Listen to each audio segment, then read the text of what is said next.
Relationship വരുമ്പോൾ ഉണ്ടല്ലോ നമുക്ക് എപ്പോഴും ഉണ്ടല്ലോ ഒരു തുടക്കം മുതൽക്ക് തന്നെ നമ്മുടെ അത് നിലനിർത്തിക്കൊണ്ടു പോകാൻ പറ്റണം. നമ്മുടെ ഒരു എക്സൈറ്റ്മെൻറ്റും അറിയാനുള്ളതും നമ്മുടെ പാർട്ട്ണറോട് എല്ലാ കാര്യങ്ങളും അങ്ങോട്ട് ഷെയർ ചെയ്ത് ഒന്നും ഇതിൽ നിന്നൊന്നും കിട്ടാനില്ല എന്നുള്ളൊരു തോന്നലുണ്ടാവരുത്.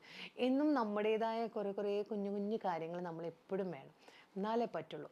നമ്മൾ ഏത് ബന്ധത്തിനും നമുക്കൊരു റിലേഷൻഷിപ്പ് സ്റ്റാർട്ട് ചെയ്യുന്ന സമയത്ത് നമുക്കത് കംഫർട്ടായിട്ട് തോന്നി. അപ്പോൾ നമുക്ക് എല്ലാ കാര്യങ്ങളും ഓക്കെ ആയിട്ട് തോന്നുമ്പോൾ നമുക്ക് ഭയങ്കര ഹാപ്പി ആവുകയാണ്.